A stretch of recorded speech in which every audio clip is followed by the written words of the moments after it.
Welcome to Vulnerability, Introspection and Growth, the podcast where we explore the beautiful, messy and transformative magic that happens when we dare to go within.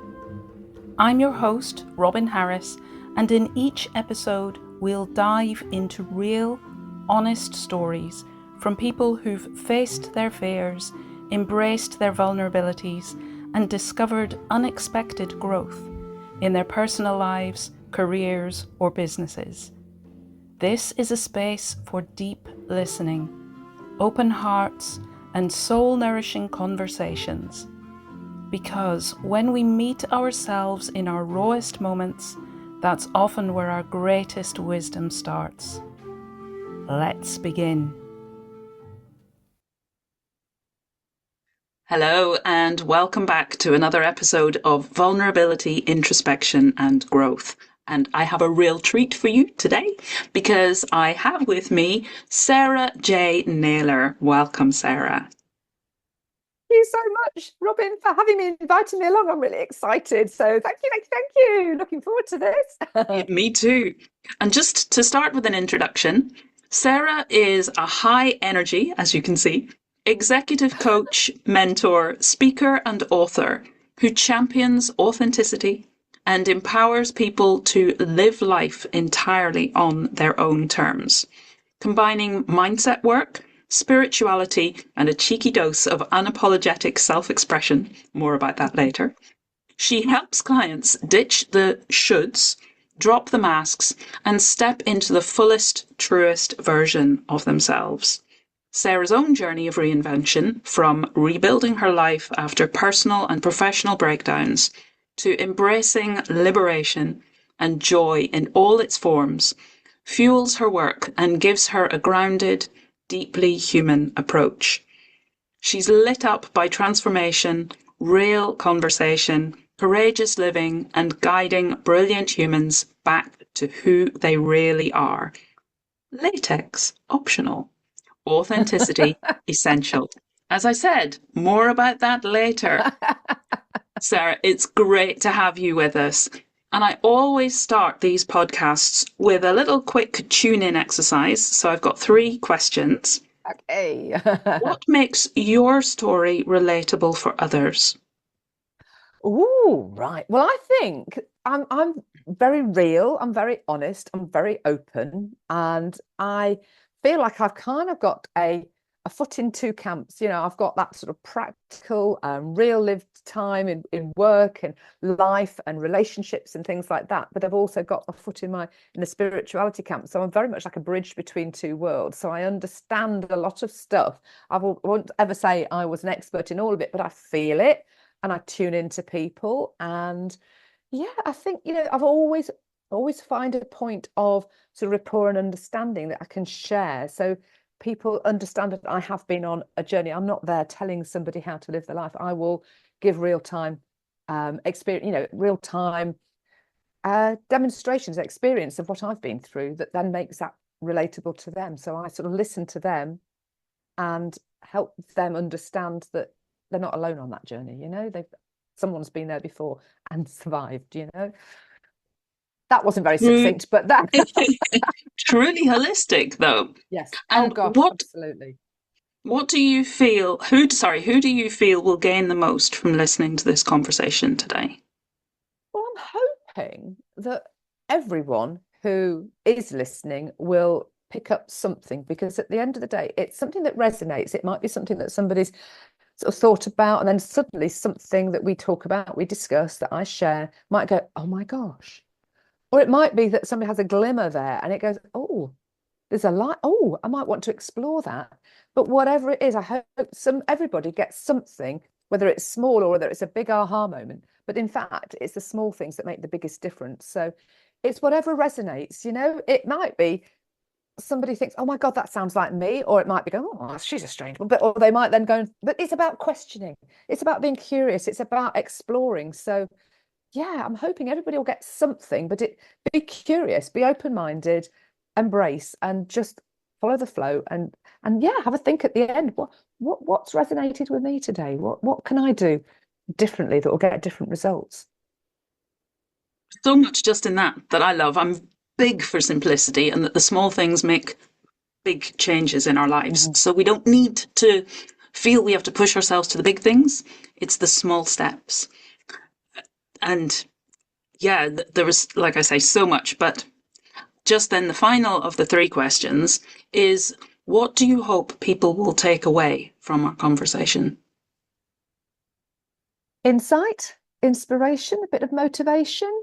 Um, yeah, just energy as well, because as you said, I am, and I just can't help myself. I just get really excited about stuff, and I hope that's infectious. I hope that just gives people something, whether it's for today, whether it's just for an hour, whether it's for the rest of the day, the rest of the weekend, or it then goes through into life, because all of that radiates out. That sort of energy is like that that drop of a pebble in a pool. It radiates out, because however you present yourself is what then is how your life then revolves back to you. So it's what you put out is what you get back. So I'm hoping that by putting out what I put out, it radiates out globally, and then that has a positive impact on the world as well as on the individual, because we are all part of the one, and we are all one part of the same whole effectively. So yeah.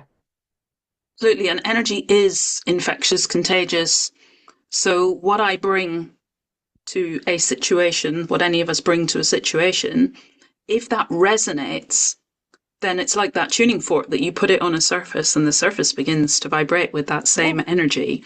Mhm. And it does, it just ripples out, doesn't it? Yeah. Oh, absolutely. Yeah, you can feel it. And Yeah. that's why when you end up, when you start to become more tuned in, you pick up on energies, and you will want to move away from that denser energy. We've just come back from Nottingham, and we live in Norfolk now. We relocated 2 years ago, and we can sense the difference in the energy when we're in Nottingham. You can feel the weight of it to where we are now, because we're coastal. We're 2.5 miles down the road, it's sea, so we haven't got that highly dense population. We haven't got the traffic. We haven't. You just sense the difference. But our shoulders drop.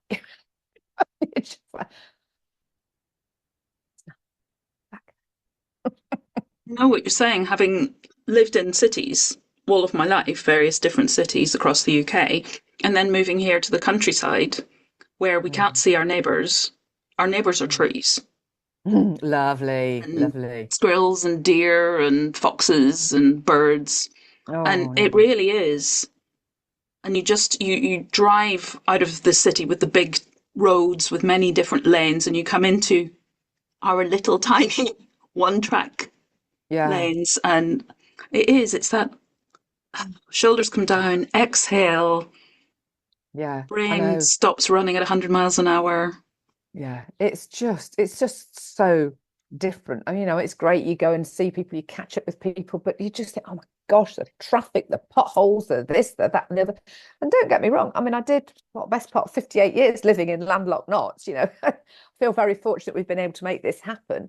But you make your own fortune in life. You really do. And if you want to make something happen, and it doesn't need to be constructive, that's something. I mean, we can get onto that, but it's all my time in recruitment. I spent 36 years working in recruitment, and people feel like they've got to do, coming back to the shoulds that you highlighted to start with, I feel like they should do this, they should do that, because a teacher said that, a parent said that, and there's this weight, and they're in a job that's not right for them, and then they feel ill and they're out of kilter. And actually, it's about understanding what fires you up, where your passions are, your talents are, going with that flow, pulling into that, and whatever that is. Some people might get that buzz out of being in the city centre. That might be what it is that really fires them up. But give me the option of a city centre, London, and I like to go. I'm going next weekend. I like to go, but I like to come home. It's just And like it's balance, isn't it? It's it balance in is. all things Oh and yes. listening to what's right for you. Because, yes, Mm, there are people, and wouldn't it be a pretty boring world if we all wanted the same thing? So there are people, or maybe times in your life, when living in London is the dream. mhm. And then perhaps Yeah, there are times in life where living by the sea is your dream. yeah. Or for me, here in the countryside, I would love, having lived in cities and liked living in cities, enjoyed Mhm. living in cities, enjoyed trips to London too, because you get to see something different. Yeah, And it's having absolutely. that balance. And Mhm. then I would like my next move to be by the sea. There's something very special about living by the sea. Oh, it's just wonderful. I mean, I love it whenever we get the chance to go by the sea. I mean, say we're 2.5 miles away, and we can, when we go out for our morning runs, sometimes run across. We go through down our little cul-de-sac, through a field with horses in it, cross the main road into woodland, which is fantastic, down to a nature reserve. You go then through the nature reserve when it's not flooded, and then you go up and over the sea defences, and there's the sea. So it's a 5 mile round run when we do it, but it's just, Yeah. oh my God, look at it. You've got a whole range of different countryside nature Yeah, experiences there. yeah. But Norfolk's amazing. It really, really yeah, is. It's yeah. yeah, So it's getting into the rail questions, okay. you have been through some massive challenges in your life. And in Hmm. your own words, you've said that they broke you.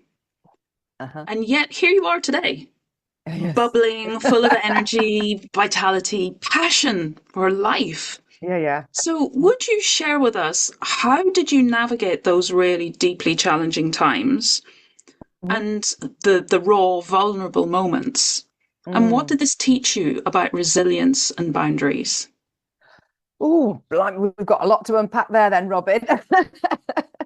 I think, you know what, I'm going to sort of really go back in time, but try and be short and succinct, which isn't my, I'm not known for being short and succinct. So bear with me. I do go on a bit of a Ronnie Corbett at times.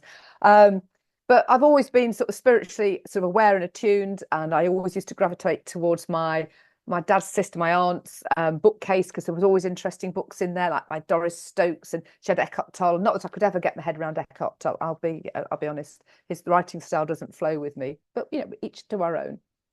But she'd always got fascinating stuff. She did the runes, she did astrology. She was, you know, very much sort of where a son used to call her a witch, which, yeah, I mean, a witch is actually an empowered woman. It's just that it's been, yes, we know what they've been using that word for.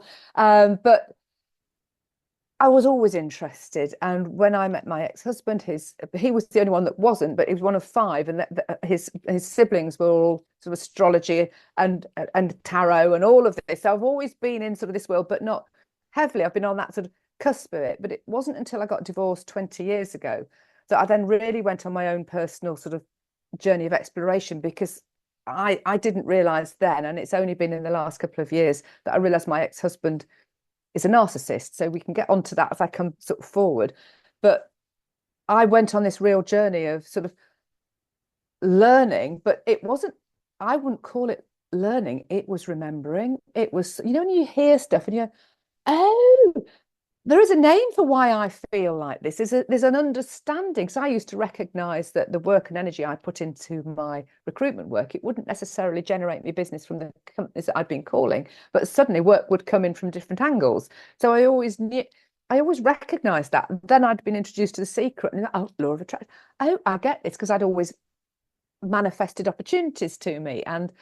And actually, then when I went self-employed in 2009, having got divorced in 2005, I manifested the jobs that opportunities to become self-employed underneath the umbrella of other businesses, because I'd got really clear on, hang on a minute, where do I fit in life? This, that, and then out of the blue, I had two people within a week of each other offer me these opportunities that met this description that I'd created in my head. And it's like, oh my gosh. So that started my journey of self-employment. So all the way along the lines, I went self-employed at the height of the recession, by the way, in recruitment. Probably not your best time to go, 2009, you know, sort of like, oh, okay. But I didn't feel like I'd got any other choice. So I was always going with my gut instincts, but I always come back to that, because at that point I was a single parent, and I had to get a bank loan to then fund myself as a recruiter to pay the mortgage. So, you know, you build up this resilience along the way, because you go with what you feel is right. And that's when you're trusting that instinct. And I was like, well, I haven't really got any other choice. And the woman believed in me. She said, you wouldn't be employed if you weren't bringing the money in. I'm like, no, true. So that was my journey. But I then realized I wanted to get out of recruitment, which is why I trained to become a coach. And that I then did a called Kick-Ass Business Workshop with the same training provider. And I ended up, in short, tooled up to And I thought, well, why? I'm going to run my own recruitment business. So I set up a VAT registered limited company. But in the meantime, I'd also been doing TV and radio work because I kind of manifested that as well. But anyway, in the meantime, I'd ended up in another challenging relationship. I'm good at those. And I really ought to have got out of that to start with. But again, I learnt loads from that person. I recognized that he'd been a teacher, however awful the relationship really was, because I was like, you've got me wrong. You've got me wrong. And I would stand my ground and I'd argue my corner because it's like, no, you've got me wrong. So because I'm building up. So there are all this stuff is building up. So I'd always been of the belief everything's working out wonderfully. Everything happens for a reason. Everything's working out wonderfully. So all along the way, within my relationships, within work challenges and stuff like that. Because I then when we split up in 2015, I thought that's it. I'd rather have my work challenges than another challenging relationship. Be careful what you wish for, people. Because I then ended up with loads of challenges work-wise. And, I wrote my book, and I'd got a successful business, and I'd had my best years trading. And then COVID hit and flatlined everything. So I'd got this really good business. I was coaching. So I was always coaching along the way, but recruitment was the big one. I'd got an office in the village. I'd employed staff, and it just flatlined. But we pivoted, traded my way through, and then anyway, I met my now husband. We are married, having been single for 5 years. So anybody that's out there, who's single and think, I dip my toe in and out of the dating sites. I used to say I'm opening my dating chakra. Hated the way. I just don't like dating agency sites anyway. But I dip my toe in and out and then go, oh my God, this is awful. I don't like it.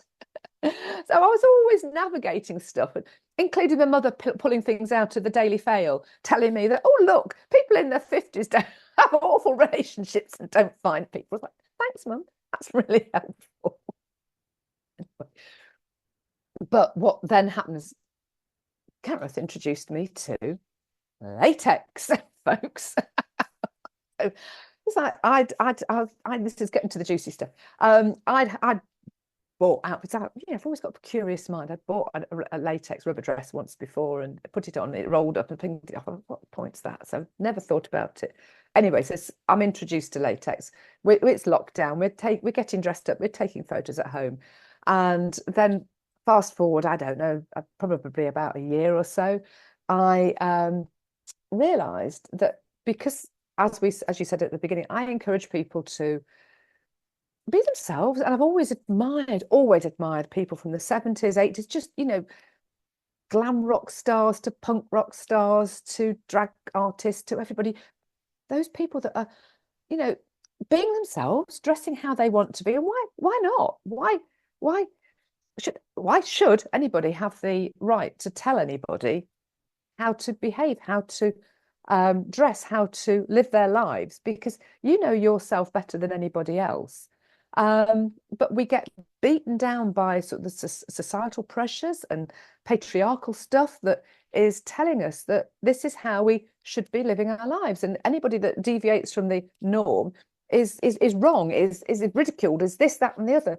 And actually, I believe that people that are themselves are the strong ones. They are the resilient ones because they are dealing with all of this stuff to be true to themselves.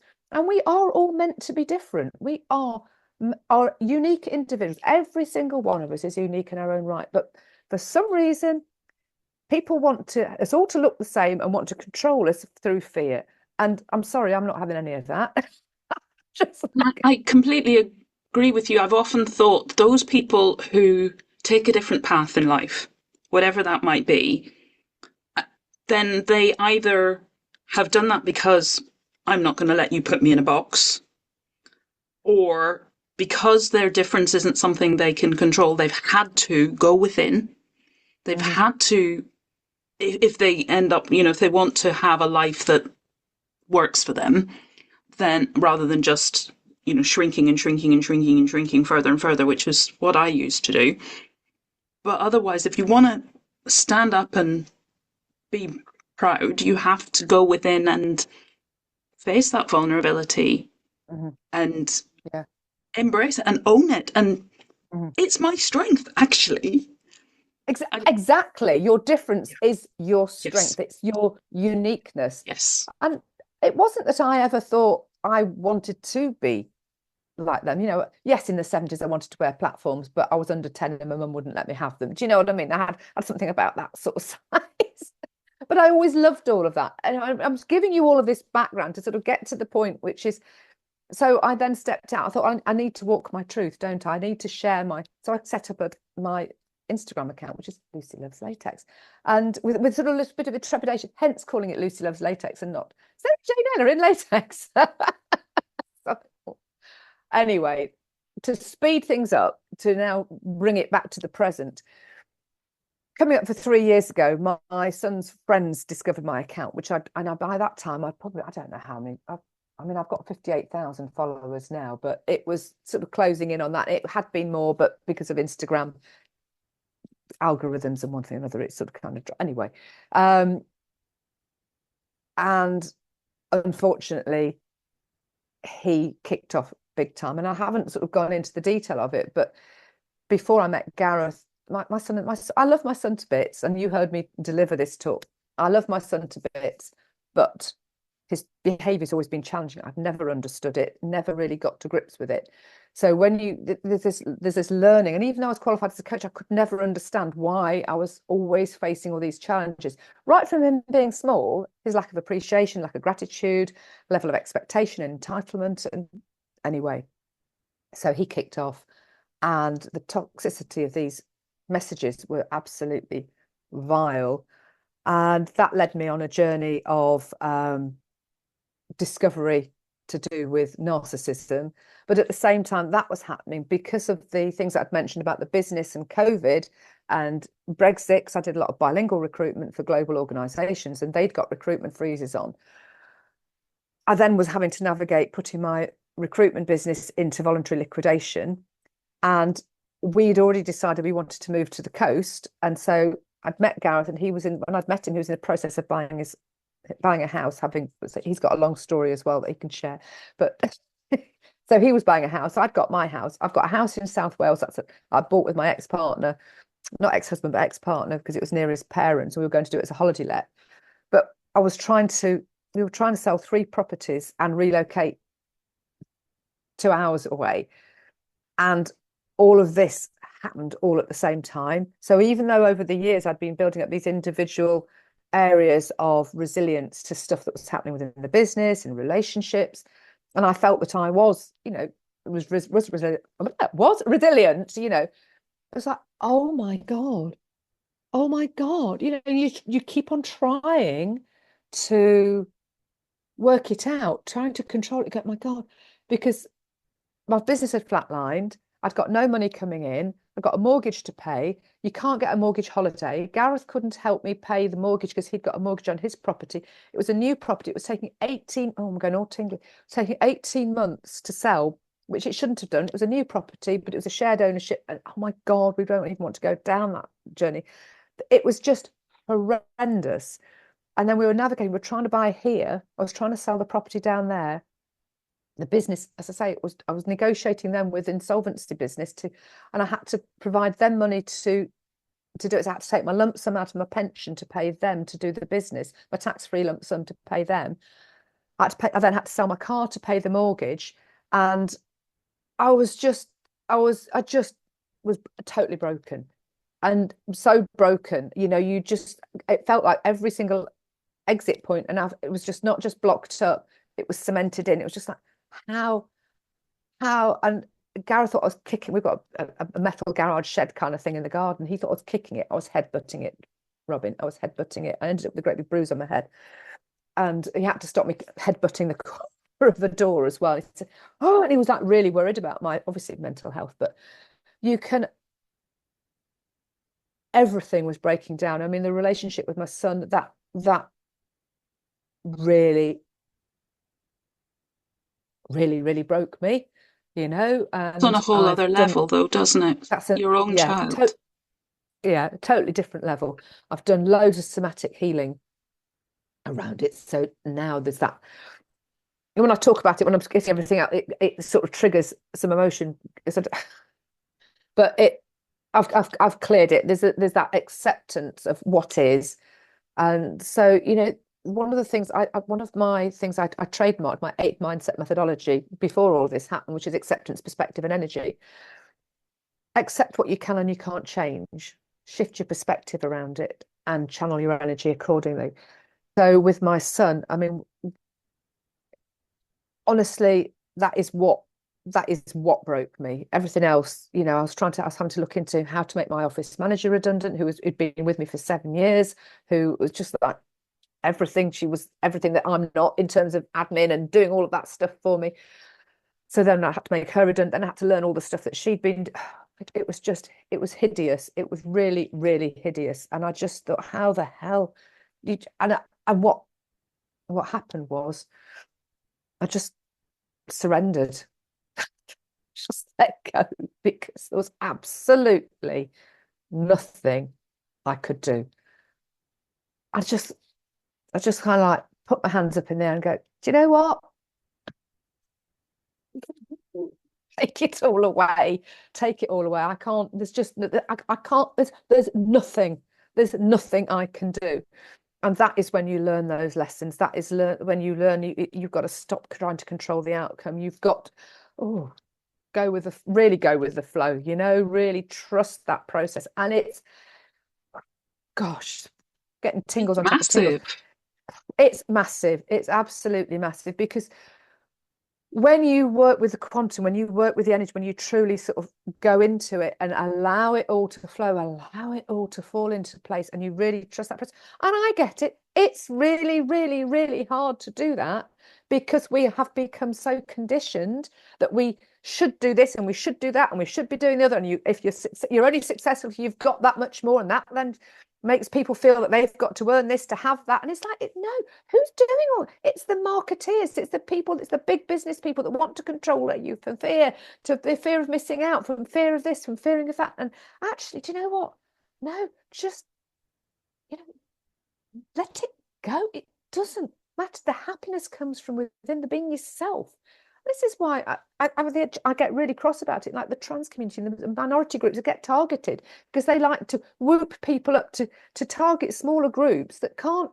Well, they are resilient actually, but they are smaller groups. But if they want to then get the masses whooped up so that it deflects them from what they're doing at the top there, focuses it down so they can carry on taking all this money from people and making people really sort of fragile and fearful and controllable. But it's like, no, it's about emotional intelligence. It's about being curious. It's about encouraging people. And I like to work with sort of leaders, teachers, and guides, because I know the work that I can do with them resonates down through a wider group of people, through people that they're working with, or the teams they've got underneath them, because it's about getting that message across. Because actually, they don't educate people in school along the lines that I think would be brilliant, to give them coaching tools to understand the power of who, how, what, where, when, and be curious, ask open questions, have this accept. They don't want that. So we've really got to push this through to help educate people that you can have all of this. It's not about, and it's taking responsibility for self as well. It's not blaming anybody else. You cannot point fingers and blame other people. Whatever happens in life, it always comes back to the self. You have to take responsibility for yourself, the way you think, act, behave. And when you understand that, and when you come onto the shoulds, should is somebody else's impression of what they think that you should be doing. You know you better. And as long as the things that you are doing aren't done to make you feel happy by hurting somebody else deliberately, you're free to do. Give yourself that permission slip. You are free to do what you want to do. And if people don't like it, so we come back to my son, we haven't spoken now for 3 years nearly. And it's horrible. I mean, I've just bought him a birthday card. His birthday's in January. I've sent him a birthday card, and all the time that because I haven't gone into the story about him moving out, or he had no alternative. I said I couldn't handle him anymore. This was before he kicked off. But I'm not going to collude with him. I'm not going to make him feel better about himself, because I want people to feel empowered through me wearing latex. I'm now 60 and, I'm sort of between size 12 and 14. It doesn't matter. I put it on, I feel great, and what am I doing that's hurting anybody?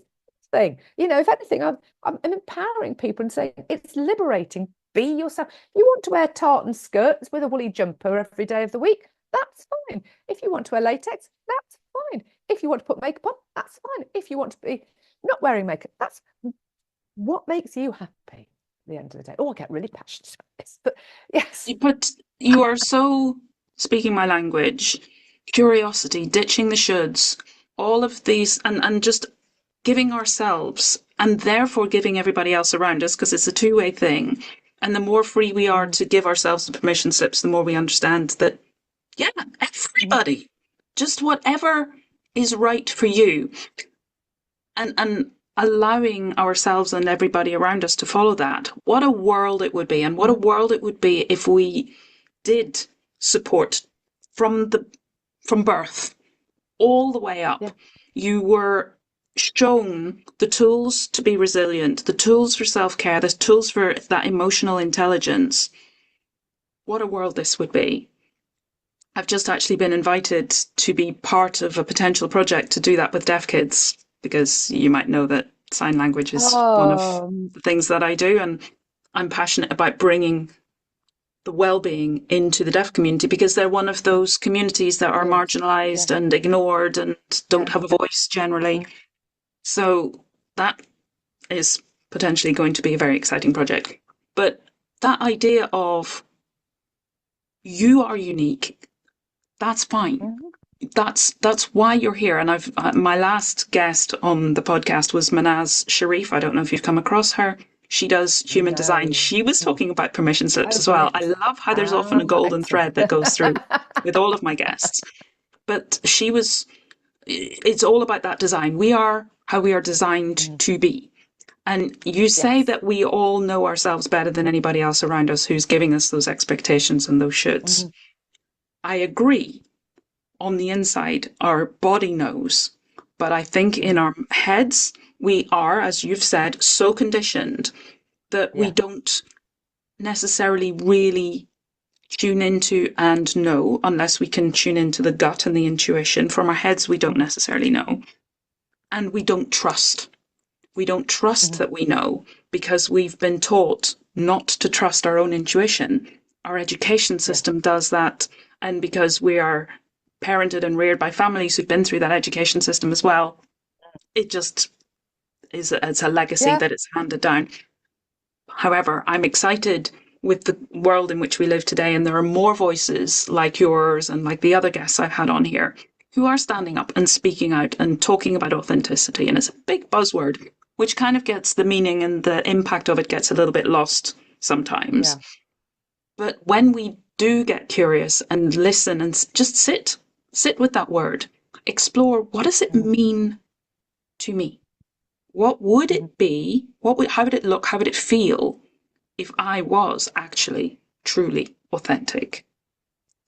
So I think it takes time. Yeah, it takes time. Yes. And it can take trial and error. Particularly when we have been conditioned and we don't necessarily from our headspace, which is where we're conditioned to work from. From there, we may not know who am I really? What is to be me and to be authentic? So it might be, well, is it this? No. Is it this? Kind of. It feels a little bit, but I need to tweak it. It's not quite me yet. And it's playing. Get to play. Absolutely. I mean, that's why I think Lucy Loves Latex is such an exciting thing, because you play and you take it with that lightness. It's not about getting serious. And I had a guest who talked all about play and fun before as well. So we have probably just about run out of time, Sarah, but there's so much more I wanted to share. I know you might have to come back. Because there is so much more to this. There is so much more to share, and obviously you've only skimmed the surface today. But I just scratched it. I barely polished the latex there, Robin. I just like to keep these reasonably short, because people's time and attention. Yes, I understand. But Yeah. oh, I am so grateful for you coming along and being so open, so genuine, so authentic. Just feeling really disappointed that you didn't turn up in latex. Well, I was contemplating it. I did think, oh, ought I to have something on latex wise? You maybe next time Next time, I tell you what, let's do it. Let's do another one, and I will you'll wear turn up as latex. Lucy. I will turn up as Lucy. Yes, indeed. I think had I not had a late night last night and I'm going to have a late night tonight and still been trying to get unpack, I probably would have gone, right, yes, okay, let's put some latex on. As it was, I had about 4 changes of outfit. I was thinking, I'm only on Zoom. I want to look nice, but yeah, it's that curiosity. And for anybody who's going, well, I don't know who I am, just as Robin said, just feel into yourself, but just say yes to things. I mean, that I will say that was the one thing that my mum said to me, because when I left my ex-husband, and I used to say I didn't have a life when I was with him because it had been curtailed. And this is what I'm saying. I realized and learned that he's a narcissist, and so is my son. And I'd been maneuvered really away from my family and friends. It was only his family I really saw for 6 years. I hadn't been out for 6 years when I left because my son was 6, and I went to work, but I'd not been out, apart from one Christmas dinner with work in that final year. And so I had to kickstart my life from scratch. So that was right then. I mean, I literally, age 39, coming into my 40th year, I had to find a life for myself. I had no friends apart, and the only friends I had, one had gone traveling to India, one was living in Wiltshire, and another one was, where was she? I can't remember. Can't remember. Nobody was nearby, so I had to kickstart my life from scratch and rebuild it. And like you said, and now I could say to Gareth, we're living our best life. You've got to go with it. You've got to sort of be curious. My mum said to me, just say yes to everything, is what I did. But now I say no to a lot because it's building it up to then sort of manage it and bring it down. But being open-minded and being curious, trying new things might not be for you, but you only find out who you are and what floats your boat by trying stuff. And You're I not going think it's to. saying yes with a playful mindset and the Yes. knowledge that I only have to try it once. If I Yeah. don't like it, I can put it down, shelve it. I might choose to come back even to part of it. But at least I gave it a go and I was able to say yay or nay to it. It's me or it's not me. Or it's me or Which it's is not me what right now. which is what I did with the latex dress when I bought it about 10 or 15 years ago, and it wasn't me. And suddenly it's all about that. And in a whole different context because Exactly. it's of the now and it's done Yes. not just on your own. You can No. experiment and get information from other people on what's the Yeah, and it's best to buy. yeah, and it exactly, and it's fascinating. The people that you meet, I would like to say this, whatever it is you choose to do, when you are tuned into what interests you, floats your boat, which fires you up, because it's coming from within. It's that passion, it's that fire that what yeah kicks those endorphins. And I don't mean going off on QVC and shopping. I don't mean that. I mean just natural endorphins. You then meet people who are of a similar ilk, and you make new friends. I mean, we go sea swimming, we go running, we go out trail running, we talk to people when we're out doing that. We do all sorts of things. I mean, it's not just about the latex. It's about embracing life and just enjoying it and having great conversations with people, like this one, which is great. Thank you And what so a much. wonderful point at which to draw things to a close. Thank you again, Sarah. But just before we go, please do let people know, because I'm sure they're going to be dying to connect with you. Where can they find you? Well, I am all over social media in various guises. So for me on the coaching, speaking, mentoring side, I'm sarahjnaylor.com. For the latex, you can find me at Lucy Loves Latex on Instagram or on YouTube. I have Lucy Loves Latex on YouTube too, and on LinkedIn. So there we go. I've got many other places you can find me, including on Insight Timer as a teacher over there as well. But yeah, and obviously as my book is out there, but I am writing another one. That's another story for next time. So I hope you're making note of all these things that we need to discuss next time oh, I around. know. It's so much, so much. But thank you so much for having me on. It's been absolutely Oh, fabulous. It's been it's been brilliant. my pleasure, Sarah. And thank you too for joining in. If you have enjoyed this episode, which I'm sure you have, then don't forget to hit that subscribe and to watch maybe some of the others that we've talked about as well. And I will see you next time for the next episode of Vulnerability, Introspection and Growth. Bye for now. Thank you for joining us for this episode of Vulnerability, Introspection and Growth. I hope it's given you a moment to breathe, reflect, and perhaps even see your own story with a little more compassion. If you found this conversation meaningful, I'd love it if you'd share, subscribe, or leave a review. It helps others find their way here too. Until next time, take gentle care, and remember, the journey inwards is where the real growth begins.